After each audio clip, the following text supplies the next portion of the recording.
Hello, Warriors. How's everyone doing? The dollar's really strong, trying to push to new highs. Sinatra, how are you? Mike, Andrew, market under pressure, everything under pressure. AJ, you woke up late? Okay, get an alarm clock. RC, how are you?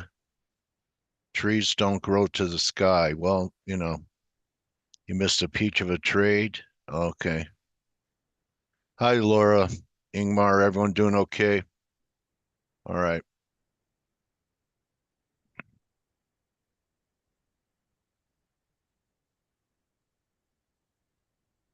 I know Stel is back from Dubai, so and start with Stel. How are you, buddy? I'm very good. Hello. Yeah, I saw some great pictures from there. You were very impressed with the place. I didn't expect to like it, but man, it is really awesome what they've done. Very Yeah, safe, very clean, very yeah, organized. I was very impressed. and very hot. Very hot in the in the summer, yeah. This time of Yeah, year was perfect. really? Okay. Yeah, nice Yeah. range. All right, so let's get to the markets. These rates are relentless. Are we close? Well, 10-year yield, I mean, I'm getting some divergences here still. And people have been trying to buy TLT for many handles, and we'll see what happens here. Uh, you know, we've been diverging in bonds for a long time. So I don't know. Let me just give you the screen. I know that the yen is struggling and to make new highs, and Canada is actually putting in a lower high. So why don't you take over the screen and if you sure have your thing. Sure Huh? thing. Okay, and tell us where your head's at. Sometimes it takes me a couple of days after getting back to get my sea legs back. But Yeah. Well, let's start with the yields. We are very close now to the previous highs, almost touch it.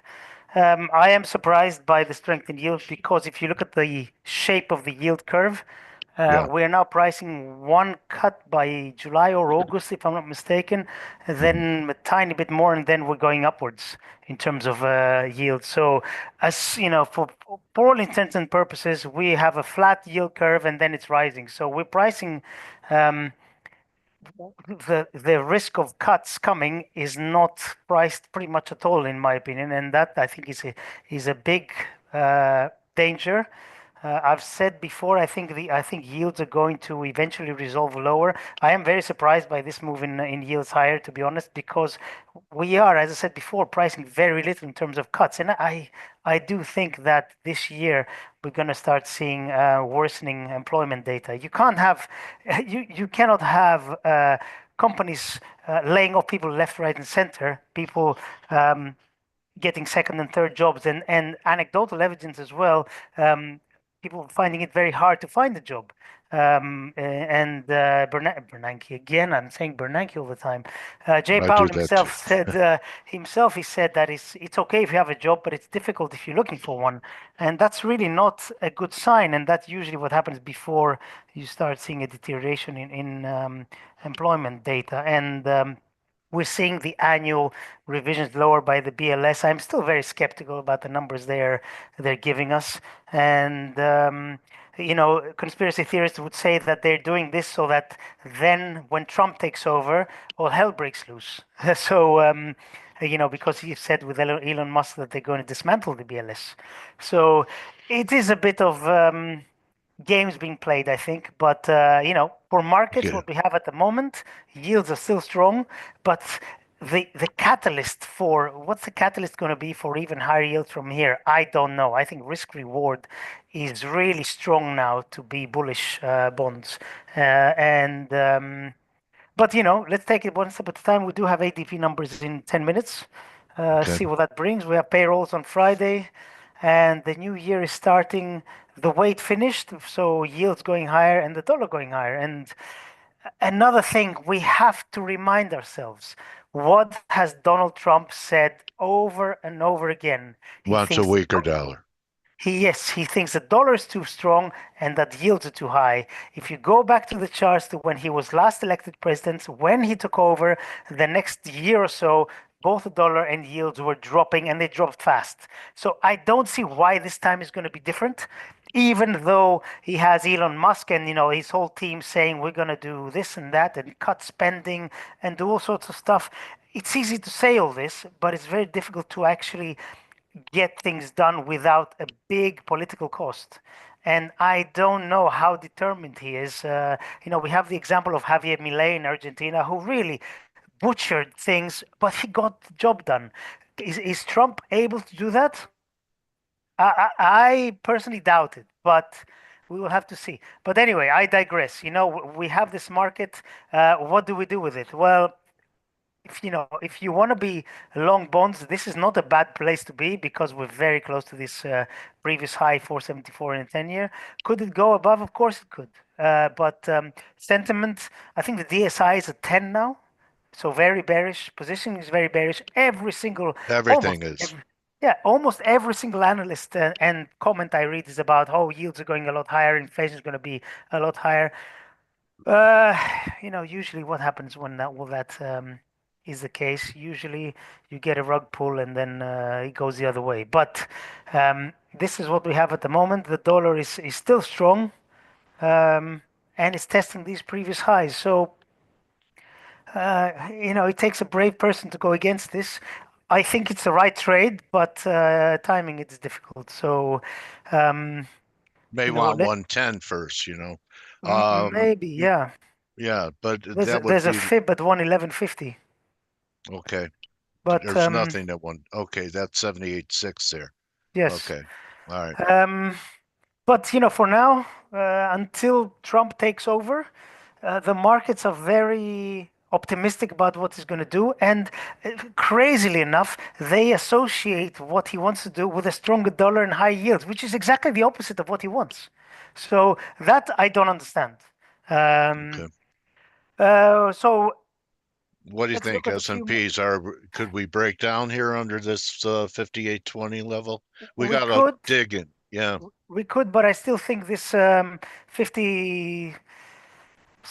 What was it, 56.80? I think Yeah. this level needs to hold. If that breaks, then we're definitely going lower because it's going to be a lower high and the lower lows. We break this ascending higher highs, Yeah. higher lows direction. But yes, of course we could break below this. um, for now I Ev- still think this is a bullish trend, so I have nothing Okay. to suggest otherwise. Okay. I think we have really kind of a partial day. Is U.S. Is going to be closed for most of the session tomorrow for the funeral of Yes, President Carter. yes. Okay. We're broadcasting. I don't know actually. All right. Up to Anyway, you. I rescheduled the guest for Are you Okay. going to be Friday. in the funeral, Dale? The only funeral I go to is my own now. So, Hopefully, I, that's going to take a lot of years, so we don't have to worry about that. anyway, I want you could just cremate me and throw me on the beach at any beach and play along the watchtower. It'll be very simple. So, Yeah. let's talk about risk. You haven't talked to Nick. Happy New Year, Nick. You have a vibe on what's happening? Like MAGA fell apart yesterday. We had a classic pump and dump in NVIDIA that that was really a nice pump and dump on his speech, the NVIDIA CEO. Where's your head at on the markets? Yeah. Hey everybody, and hey Dale. Yeah, Do, that do you that want me to pass you the screen or shall I stay Yeah, stay here? give him the What do you want me screen. to do? I I'll can pass grab the the screen, screen. and if you want, I can take it over again. Yeah, more than happy. Um, yeah, I would say that NVIDIA candle yesterday was pretty interesting. Very rare as well. I think it was one of the first time, or one of the very, very few times that a giant stock hit a 52-week high and then closed near a 50-day prior low. So it's an interesting one. It's also a Marabuzo candle, and I have this set up for you guys. It means that there's complete control of sellers in the market. So do we believe that? So I'm hesitant. I think that this 140 level is pretty important in NVIDIA, and also looking at SMH as well, that semiconductor ETF. I Yeah. just recently broke out, so I'm still going to be patient with this market. Okay. And from the week ahead video, we talked about if SMH broke out and NVIDIA got above 140, AMD, which has been underperforming as far as the semis go, might have a nice run above 125. So we saw that nice pop. I'm still, I'm with Stelios, and I might piggyback a bit off what he just commented on. Until we break these lows here, 58.30, I'm still remaining optimistic here. I will point out though that we do have a gap here at 58.77. And when you take a look at some of the open interest, we have a very large amount of puts at 58.70.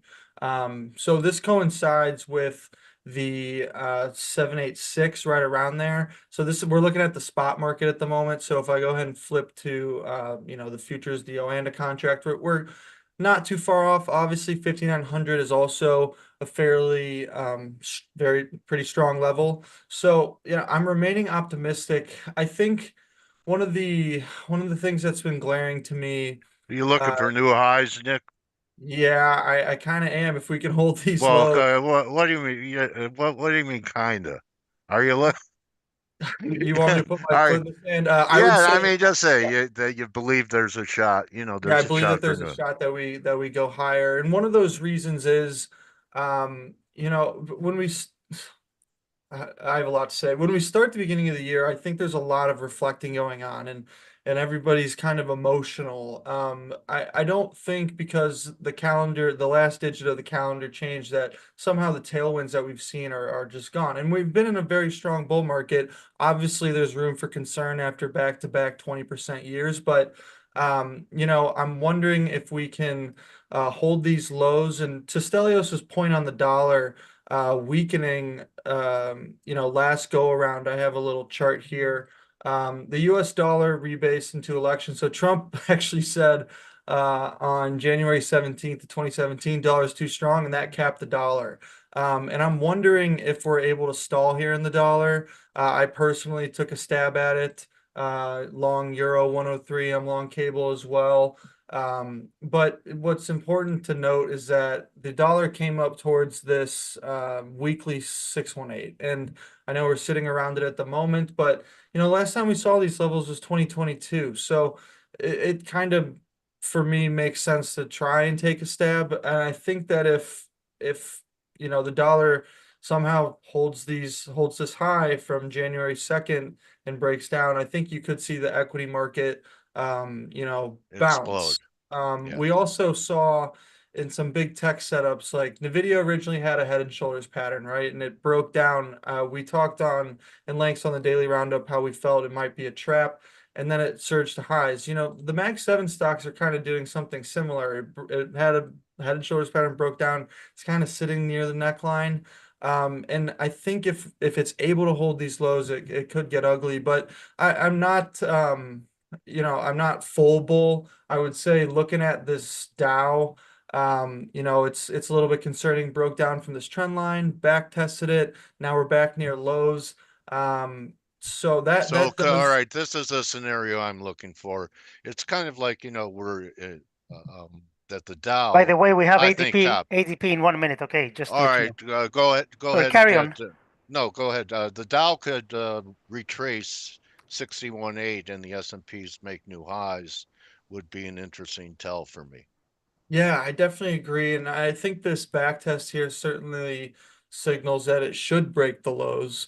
Um, and I just, I'm now going to feed into everyone getting a little emotional on 2025. I think the issue with 2025 is, and I agree with Stelios on, it's an issue that we're not thinking about the potential for rate cuts.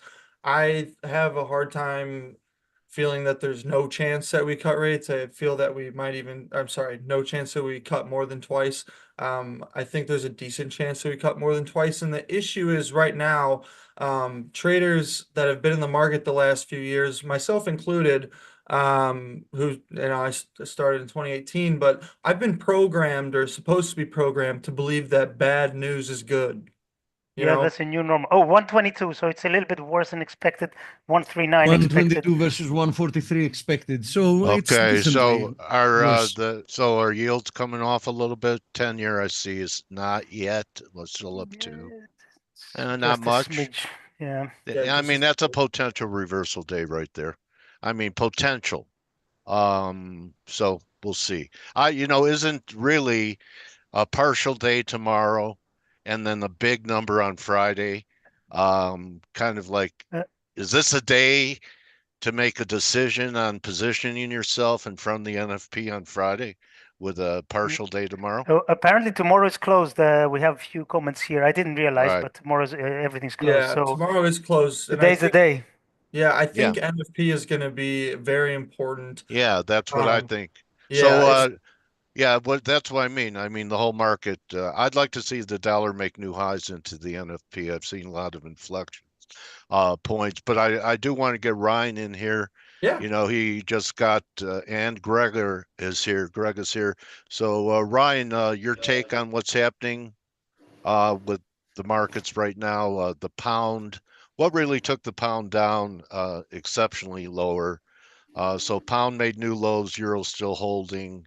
What's your take on that? And we talked about this yesterday that we could sell off here. Yeah, we've gone through the New Year's low, got close to that 123 level, which is a next level 123.10-ish. Yeah. The pound's got a bit of acceleration because we're seeing a bit of a blow up in UK yields. Well, there's a cluster of things. We've got Elon Musk laying into the government every day on Twitter. Okay. And he carries, love him or loathe him, he carries a lot of weight, a lot of eyeballs, and a lot of investors will be watching as well. And so we've got yields blowing up, which they're going up globally as we've been talking about. Except China. Except China, because they're in a different boat. Even Japan's, been rocketing up. Yeah, but as always, when you get a magnifying glass on the UK, it all tends to be a bit worse. And as I say, with Musk weighing in, there's a few more eyeballs looking at us. So we've had a bit of a blow up in yields along the far end, 30 years as well. It's bringing a bit of focus, and it's just unnerving investors a bit more. But it all seemed to go at the same time. Cable went, pound went a bit, and then euro followed, Aussie followed. US yields jumped again. They're up again, and again it's a bit down the long end. So yeah, cable's getting or the pound's getting a bit of extra focus, but it's still part of what's been going on globally as well. I want to ask the whole team. Bran brought it up. Are we looking at a repeat of COVID with what's happening here?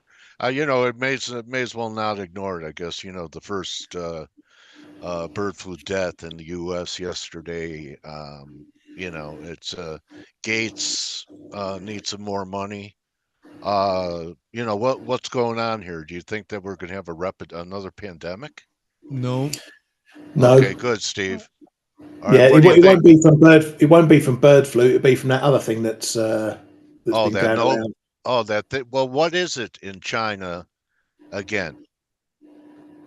I can't recall what it is. There's another potential bad one floating around somewhere. But this bird flu stuff's been going on across Africa and wherever for a while, so it's not a new thing. Okay. Anyway, it seems to me like as soon as it looks like in a few months down the road things are going to get very bad for the global economy, they come up with something to justify more easing. I'm a conspiracy theorist. No, well, you know what? I have PTSD from the last experience. So I don't think you're the only one. Yeah, I mean, it played with me mentally to be. I don't mind isolating myself, but I don't want to have to feel like I have to be isolated. You know what I mean? Yeah. Yeah, I feel as if there would be some kickback a little bit initially from some people if something broke out. I think people would be more hesitant this go around. I think this time around people would go rebellious if they Yeah. even attempted to do something similar. Yeah, I think it just wouldn't fly. You wouldn't think that would happen here now that President Trump is going to be in. Oh no, I think globally after the previous experience, it wouldn't happen at least in countries with democracy. You know what I mean? Where's Please that? don't forget politicians. Which country is that? Where's that? I want to move. I mean, pretentiously democratic, right? That's a different story. Okay. Let's not All go right. into a deep dive about what is real democracy All right. and, you know, All right. who Well, has let's get Grega in here. And Hey. Grega, thanks for coming back again this week. Anything change? I do remember your Yeah. wave analysis had allowed for a move to about 101 in euro and another push higher in the dollar. So that's manifesting here. Yeah, I think that we can really have a wedge here, as we discussed last time. And Yeah. I think that 110 can be clearly retested.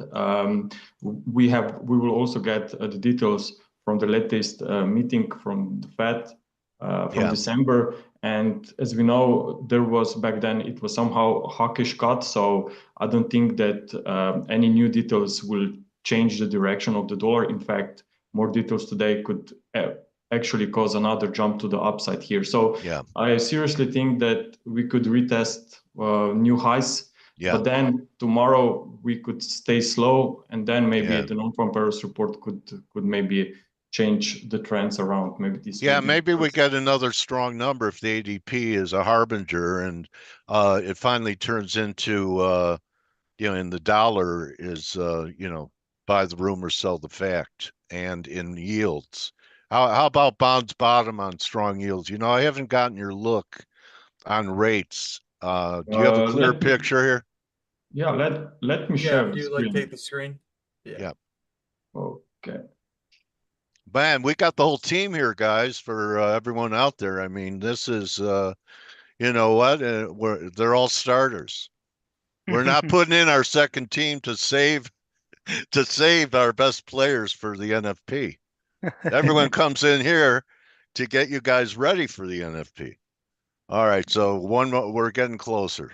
That's all right. I think, like Stelio said, that we are approaching some major supports down here. I also think that we are going to complete this downtrend, but maybe there is some room left to finally to retest those lows before we may come to an end. And even if I look maybe on a higher time frame here, okay, I just think that there will be that final fifth wave here is underway. So I think that this trend is about to change and that rates will come to the downside. And obviously this will match with the potential peak on the dollar. Yeah. So how that's about the wedge. Yeah. Okay, yeah, I like that. Let me ask you this, Greg. If yields are going to peak and the dollar's getting close to a peak, does this correction end soon in the S&Ps? Well, I still think that we are missing this lag. I'm looking at this level from early November when Trump won the election. So there must be a lot of stops down there. Yeah. And if we Grega, that was my main case scenario as well. But is there any chance that this is just a triangle from the top? I mean, there is definitely a chance, but if I consider that this was a pretty strong drop here at the end. Yeah, I know what you mean. It's impulsive, the first leg. That's why my main case scenario was also a new low. Yeah. So, and also earlier Nick mentioned NVIDIA. Yeah, you had a 5. You thought it might go 160, 170. Did that surprise you that NVIDIA didn't do that? Get that high? How it aborted yesterday? Well, it came very close to this high. Yeah. So is that a fifth wave failure? I mean, it's definitely the truncated 5, something like that. I mean, it can be enough for a new correction here, but to get this straight, it's the pattern that I would never buy into. Okay. So if it goes up, it goes up. I'm wrong. It's okay, but I never buy this. I just wait on a solid free wave correction. So I said already last time, if I have to buy something, I would buy a free wave drop.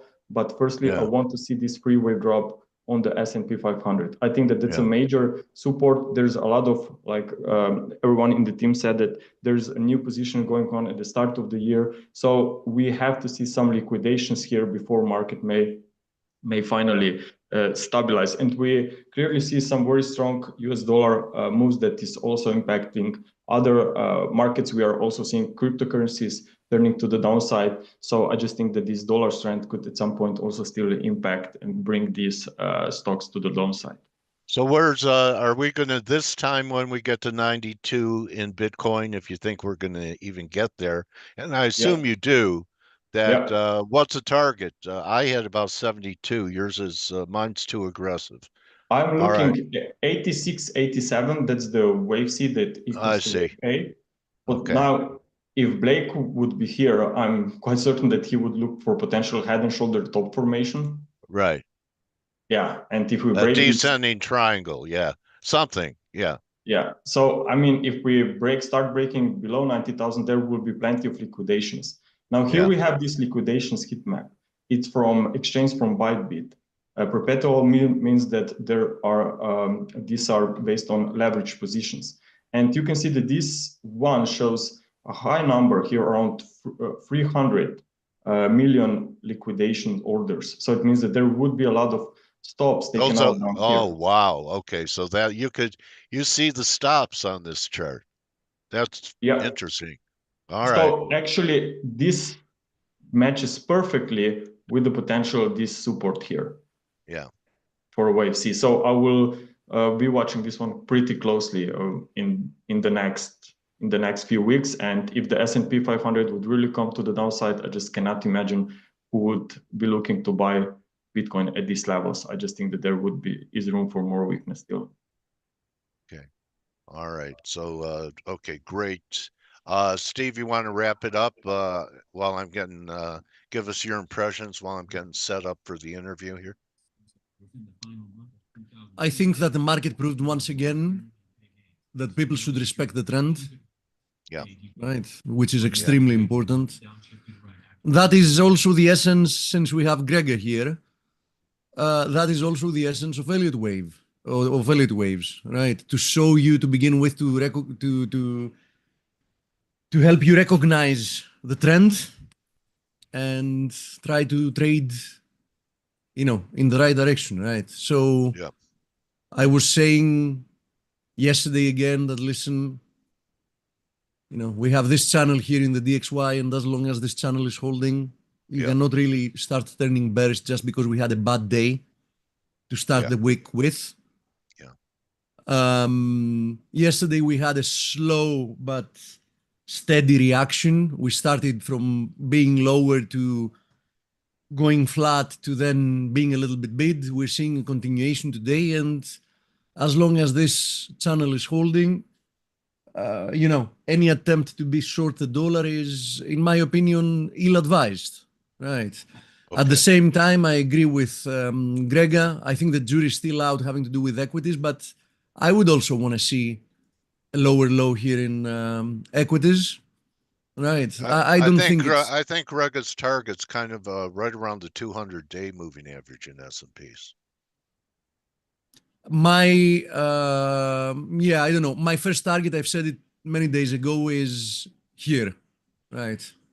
This horizontal support resistance area, previous all-time high at 56.80. So that would be let's say, my first important target.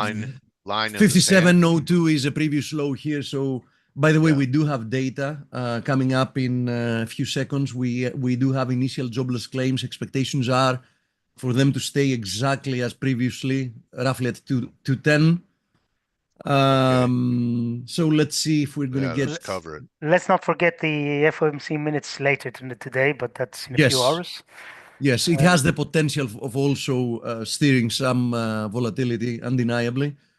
But let's see what we get having to do with initial jobless claims. Continuing jobless claims were at 1.84 million, and the 4-week average is at 223. Oh, they're out early. They're out early. Yeah, Two- they're out 201. early and they're a little bit better than expected at 201, Any which reaction? drops the, which helps drop the 4-week average to 213 from 223. So the data is a little bit better. Okay. Market reaction? Not much. See anything? For Yield? the time being, Not much, huh? Okay. nah. I mean, yes, if you go down to a 5-minute chart, I assume you're gonna notice something, but that's why I avoid using, you know, that type of time frame. You know what I Yeah. mean? Because it makes you feel that something is happening just by looking at noise, in essence, right? Okay. All right. I heard there's rumors floating around that Forex Analytics is going to open up a branch office in Greenland. In Greenland, yes, absolutely. Is that true or It's going to what? be our new US offices in Greenland. Or we're all going to take a cruise through the Panama Canal this year.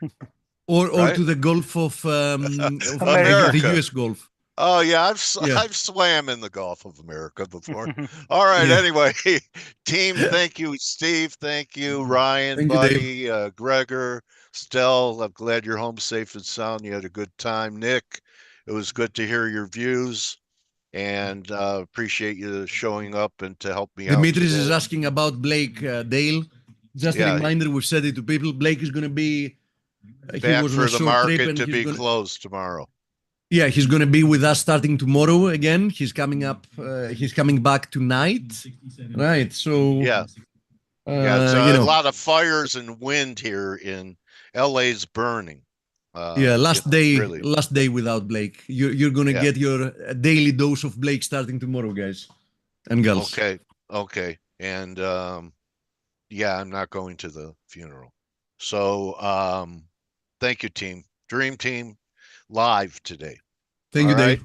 All right, appreciate it. And now I have Alexander Perna with us. Alexander, Happy New Year. How are you, buddy? Hey, Dale. Happy New Year. Happy New Year.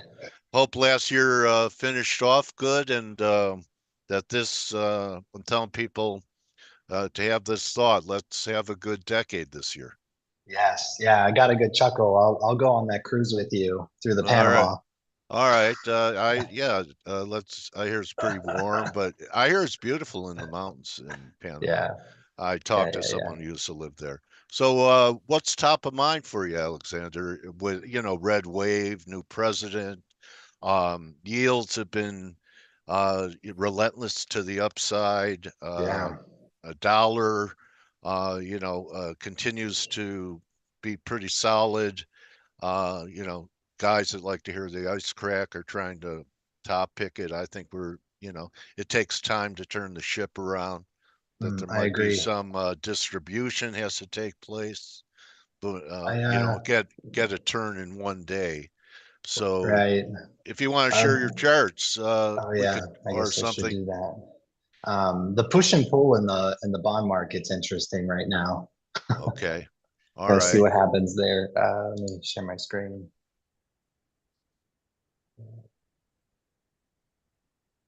So did you like trading under Trump 1.0 with a lot of news and shakeouts? I mean, it does make it interesting, especially in the currency market. You get those big jolts, but I don't typically trade close to current price. I set limit orders typically with supply and demand zones. So yeah, you just have to be careful not to get blasted through. That was really the big thing.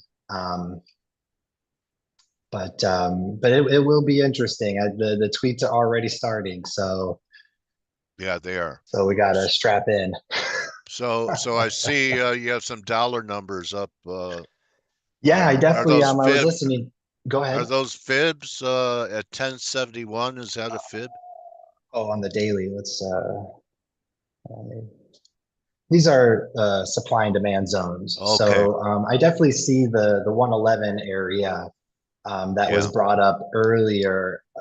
It's a bigger area, so kind of like 110. I just kind of feel that with the structure of kind of what we see here in this area around 110, I feel price Yeah. could go a little bit higher, kind of Yeah. spike up there if we are going to get some kind of mean reversion. Yeah. As a trend trader, I'm definitely still bullish the dollar. I understand Trump says he wants a weaker dollar, and I'm sure he'll fight for it. But when prices have been moving up like they are, especially after breaking out of that just like huge consolidation pattern, the nice test of the old resistance becoming support, it's just kind of all 104. building.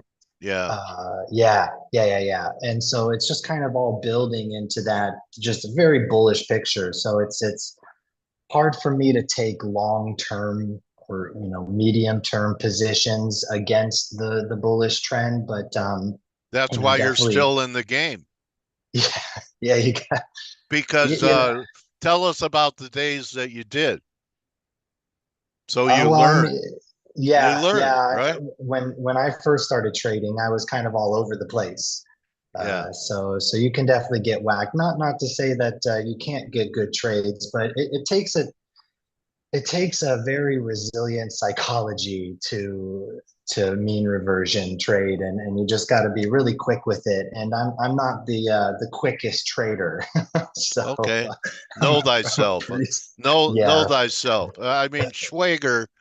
I said, "What's the most important advice you could give a trader?" And Jack said, "Find a trading style that suits your personality." So, I mean, that's what you Yeah. just did. Probably took time to know what your trading personality was, but everyone has to be on that road of discovery to find out what really suits, who they are, what Yeah, trading wise style. words. I mean, Yeah.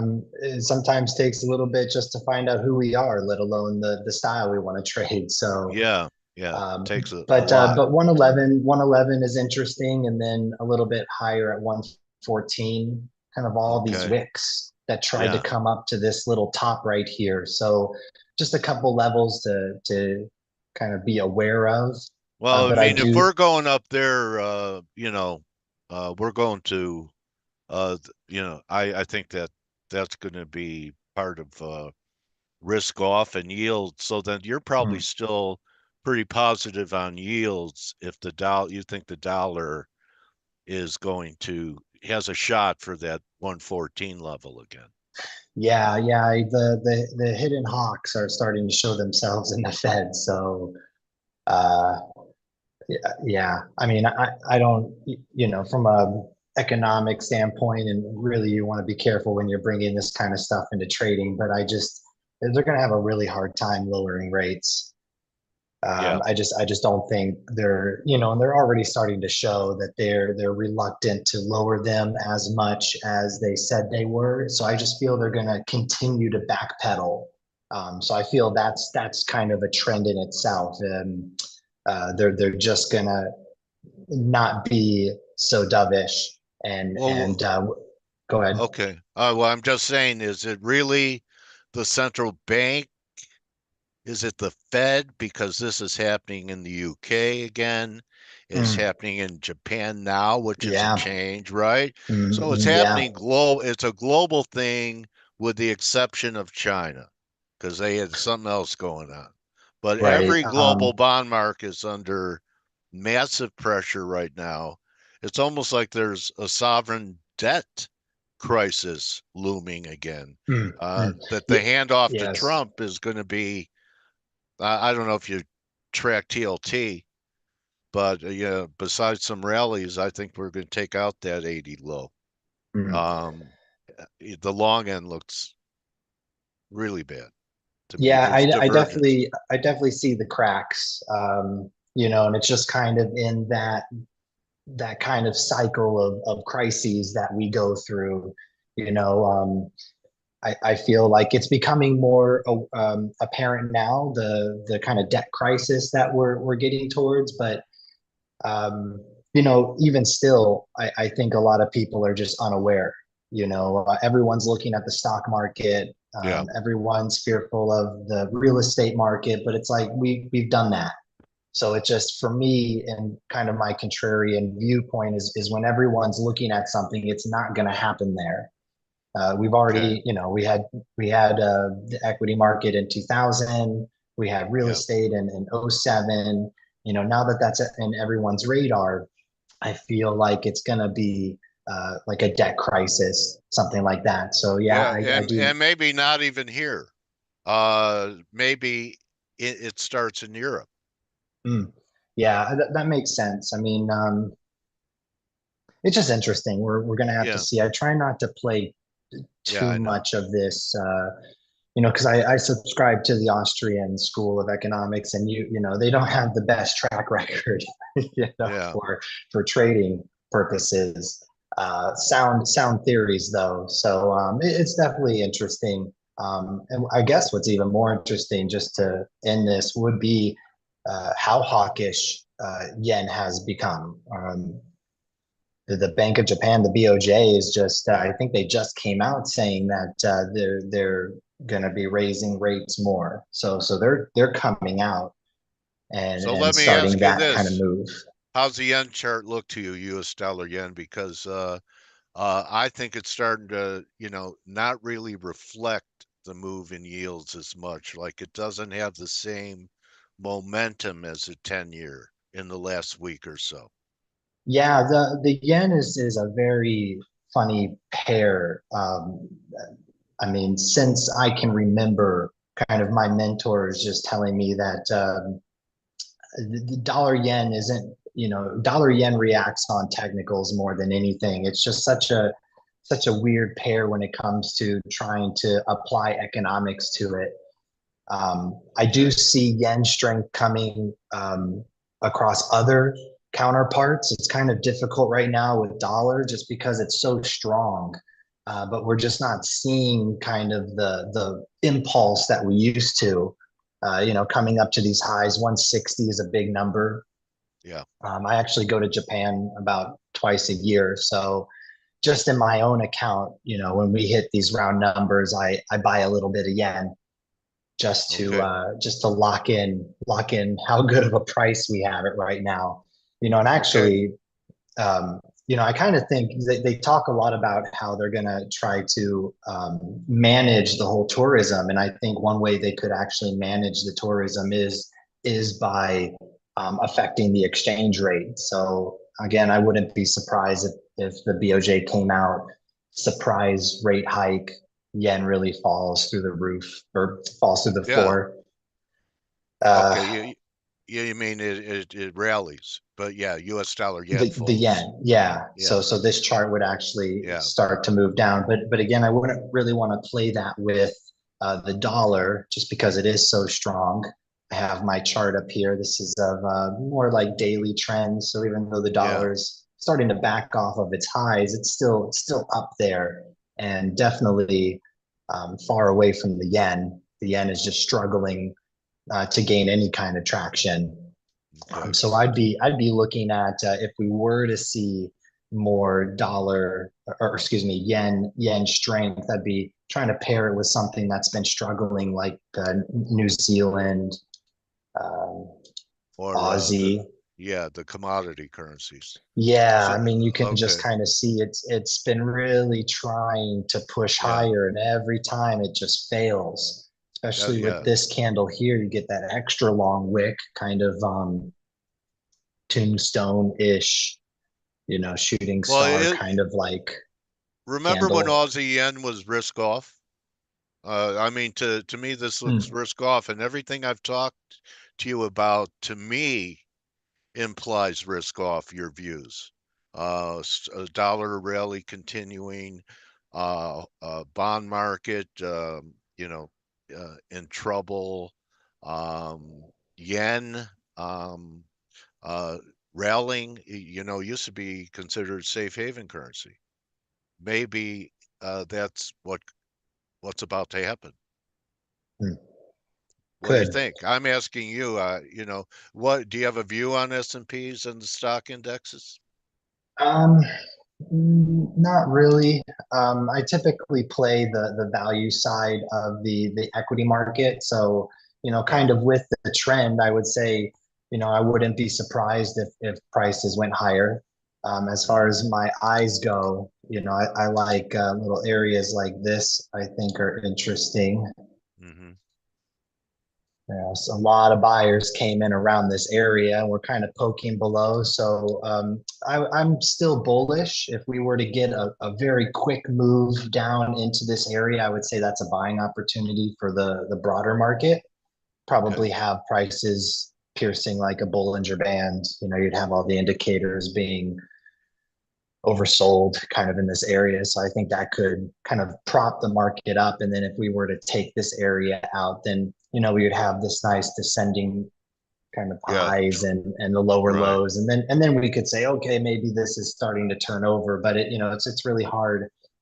Yeah. Really hard not is. to be, bullish right now. Though on the value side, we have been seeing the Russell looks lousy, looks like a bear flag to me. Isn't that the value side? Typically, I guess when I would consider this like small caps, right? Value for me would just be like mature, dividend paying stocks. Oh, okay. I understand. Like if you see Pepsi is something that I posted about on my X account. I think that's coming into a nice little buy area just because of how much it's dropped. I mean, we're like 35% below its fair value. Yeah. So, but in that kind of world, in the stock world, I'm really a long-term bull. I look to, if we're going to have a crisis, then I'm going to go out and look at the really good companies and start buying those, get the dividends and whatnot. Okay. But as far as like what we were saying though, with the yen strength, a lot of these commodity currencies are looking good, especially on the higher time frame. We got like Aussie yen. It just can't really push above its 20 period exponential moving average, and just all those small little body candles, small blue candles here with the bigger red candles. I just think this is a big tell, when you just start seeing very large red candles and then the blue candles start to become smaller and smaller, and they just can't push like they used to, and they're not as numerous. Just kind of telling me this looks like it wants to turn over, like the momentum is turned bearish, at least on a handful of the yen pairs. Okay. Others, go ahead. Yes. So do you have any new plans for 2025? Alexander has taught hundreds upon hundreds of people how to trade. I know, it takes a lot of patience to do that, which I don't have anymore. I don't know. Are you planning on doing anything this year with the public, or just you like your life the way it is, nice and quiet, and you and your charts trade and travel? It's really hard to get away from that lifestyle. I do love the education side. I loved working with people. I loved being in the classroom. But I really do love to travel. Like I said, I go to Japan at least twice a year. I have some groups over there that I work with. As far as like, oh, go ahead. No, nice. Yeah. As far as you what do, I have, you travel to see other traders that maybe you had relationships with prior. You maintained it. Colleagues that I used to work with, people who actually have a serious background in the financial industry. I was never able to break in and be like a private trader of any kind, but the colleagues that I used to know, they went off and started working for hedge funds and this and that. So it's just kind of cool to get to hang around people like that. I kind of had to put that dream away. And the grass is always greener on the other side, but I thought it was always it would be kind of cool for a bit to kind of work for a hedge fund where they say, okay, we want, we need to get into this, XYZ, get us a good entry. Yeah. because really I'm Yeah. just a technical guy. So, Right. Right. if I could have a job like that, that would be sweet for a little bit. But Yeah. as far as like what I'm working on, I'd like to automate the strong week analysis that I do. I'm kind of getting an app kind of created so that I don't have to do it by hand, because I still do this by hand. I don't have anything that creates this graph other than an Excel spreadsheet and my Yeah. time. Yeah. So kind of going that way, kind of freeing up my time with that.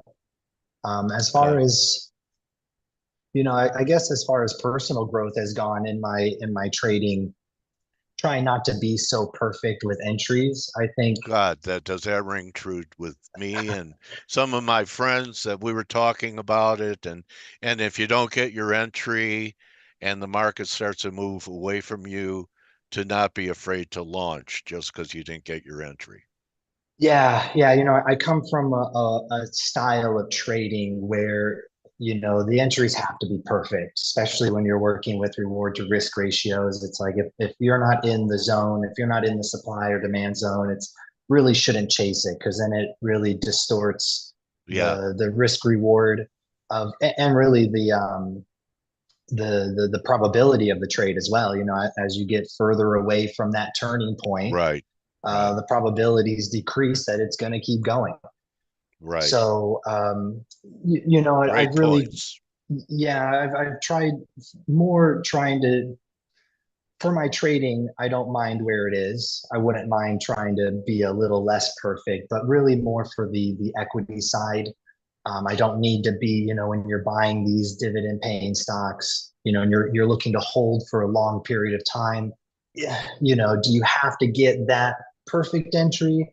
So I'm just trying to work with that. I kind of, Yeah. missed some things. Actually, I had a call on silver. Silver was trading at $30. Everyone thought it was going to keep going, and I kept pounding for 16, and we got all the way down to 1750. Let's see if I still have my zones. This was something that through my year-end review, I was just kind of looking at, like, oh, Alex, you're such, you're a hard head. Where is this? There we go. I had this posted on my Twitter for quite a bit of time. Yeah. So around here, when people said we were going to the moon, I'm Right. just looking at kind of production costs, things of that nature. So we have this in supply and demand trading. This is just called a zone on zone, where you have two demand zones really close to one another. Yeah. And I saw it banging into this demand zone, but I was just, banging my desk even louder. Like it's gonna get to 16. It's gonna get to 16. I see the star. Yeah. I should probably get rid of that. Yeah, get rid of that star. You know what? Put it on your dressing room door. Yeah, my forehead. On your dressing room door. You want to come in and talk to the star. So, it's great to be, be able to talk to you again, Alexander. And, Don Dawson is a regular now, and you Cool. brought some great people to the table for me, and I'm grateful and very happy that our paths cross on Yeah, public keep Twitter. Don in the loop. He's awesome. He's And a good, I listen to your guys' recordings. You guys have a great time. I love it. yeah. So I hope 2025 that it's a great year for you. And I've been telling people, let's have a great decade this year. I agree. Got It to can just happen. keep pushing forward. Yeah, it can happen in this business. So just like you could have a bad year, or you could have or two, you could also have great, a year where you make up for all of that and then some with windfalls. But don't try to do that. Right. Let I it just happen. stick with the trends, and they'll pay you. All right. So are you a precious metal bull now, Alexander? We'll wrap with that. I'm an opportunist in gold. I don't short gold, but I don't just buy gold whenever. The last time I bought gold was 2000. So, you know, I posted on my X about 2,300. I kind of feel we have a little bit of a top. Let's see if I can cycle through here. There we go. I think this is kind of interesting. You know, we have this demand zone, or oops, sorry, supply zone. Yeah. You know, price tried to get up there one time, failed, failed. Every time we've gotten up there, we've failed pretty hard. And just kind of comparing those red candles to the kind of candles that we're seeing now, I wouldn't be surprised if we see another leg down, and I would really like that leg down to bring us to that 2,300, and then I would look to start accumulating more. You know, maybe buy some physical. I also buy the digital gold. If you've ever heard of like Kinesis or Glint, those kind of suites that allow you to actually spend it, or give you the option of being able to get a cheaper commission. Like with Kinesis, it's 100% redeemable. So you know, if you buy and buy and buy, you can actually save a lot of commission rather than going out to the store buying the physical. You can cash in that Kinesis and they'll send you the gold. So it's kind of neat. Wow. Yeah, I look for ways to kind of save on commission because that's really the only way you're going to do it. Yeah. All right. Yeah, interesting. Kinesis. So Kinesis from Alexander. It's interesting. God, Take a there look. so many innovations there. It's unbelievable. So Well, you know, there's everyone's talking about the whole blockchain and the digital currency, and it's, you know, whenever people get in this fight with gold or Bitcoin, like I can't believe it escapes everyone's minds. Like, why can't we just put it together? You know, I am a big believer in gold. I do believe gold is real money. I'm not a big fan of Bitcoin, but I am a big fan of blockchain. And I believe blockchain could take away a lot of the disadvantages of gold and really bring it into the future, which I think is what we need to do rather than, you know, focusing on, you know, NFTs and silly pictures of monkeys, you know, things of that, you know. let's apply this technology to something that could actually make the world a better place by giving us some honest money. beautiful. Let's wrap it on that. So yeah, let's do that. Well, thank you, Dale, for having me. It's always a pleasure. Yeah, we'll talk in the spring, buddy. How about that? Cool. All right. Definitely would like that. Can you spell that? Kinesis, is it Kinesis? Yeah, Kinesis, gold. Kinesis Gold, I think, is what their website is. Kinesis Gold Money. Yeah. Okay. Something like that. Glint as well. You know, you can buy gold, and Glint has like a debit card, and you can, if you wanted to, actually spend that gold. But either one. Okay. Really, thanks for edifying us about that. I had no idea. You know, I feel like I've been I become an anachronism with, you know, the future, and to me a wallet is still leather. It's strange. It's hard. I mean, I'm 35, and it's hard for me to wrap my head around it. I'm going through, you know, Toffler wrote that book Future Shock, I think in the 80s, and I think we're in it big time. You know, just the rate and the speed and velocity of change disorients old guys. It really does. Anyway, buddy, Happy New Year, Alexander. Happy New Year, Dale. Take care. All right, that's a wrap, everyone. Everyone. All right, everyone is thanking you, buddy, and thank you. Don't just count your pips, count your blessings, everyone. Join the team in about 17 minutes, and I guess we're going to be open tomorrow, part day. So I'll see you guys tomorrow. Adios. You're welcome.